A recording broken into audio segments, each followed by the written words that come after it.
to be honest, you're looking very fresh-faced, and you surprised me. Because Really? you looked a bit peaky. Yes? Up the mountains. And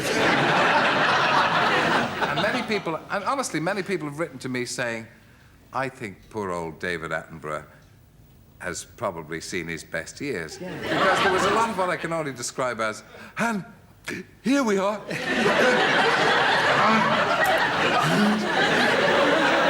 Yeah. I tell you, I felt that just a teeniest bit miffed about this because what the program, that first part of the program was meant to show that animals of all kinds, and human beings or animals, adapt to their environment if they live there for over a long time. And when we got right up to the top, about 18,000 feet, which is very high. No excuses now, Dad. Yeah. I wanted to demonstrate that the Sherpa people who lived up there were very much better at living in those altitudes, you see, than poor old lowlanders and Europeans. And they're better because their lungs are bigger and they have more red blood corpuscles in their blood to carry the oxygen, you see. So I won't pretend that I was actually totally with all my puff, but I nonetheless did a certain amount of, you say, seeing up here, it's rather difficult to breathe, whereas all these people are pulling ploughs and working like mad things. As the consequence was that, as you say, everybody said, poor old thing. Up there. So what you're saying is that if you had conserved your breath, you might have been able to deliver without a hint of breathlessness. Well, yes, if I had sort of spent a little time sitting down and waiting before speaking, yes. It's not advancing senility. And very shortly, anyway, you'll be going down to sea level, won't you?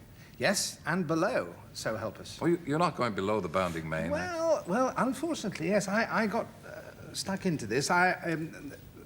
You know how we are. We are subject to the dictates of these brutal producers.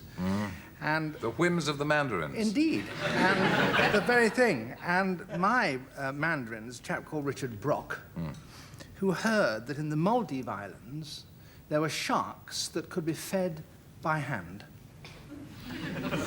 And he said, I think it'd be a terrific idea, he said, if you went down and fed them by hand, and we'll put a microphone in your face mask and you could do a commentary.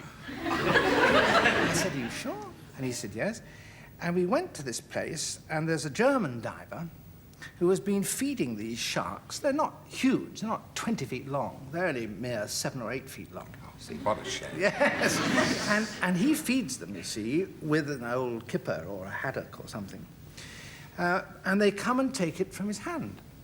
So I dived down with my little microphone in my mask, and I sat on the bottom about 80 feet, and I kept my arms firmly folded, you see. And then these sharks appeared. And of course, I said how wonderful they all were through the microphone. But they realized that they were expecting breakfast, you see. And I hadn't got a haddock or a kipper. And they came closer and closer, and I began to wish that maybe I did have a kipper. And finally, they actually biffed me on the top of the head. They came along and hit you on the top of the head like that. And all the time, I was saying these pregnant words, you see, into a little tape recorder lashed to my waist. When I came out, I, of course, naturally felt I was a hero. So I said, well, it was nothing, chaps. And they took the tape recorder off me, and they took out the lid, and they poured out half a pint of water, and they said, tomorrow morning, we'll do it again.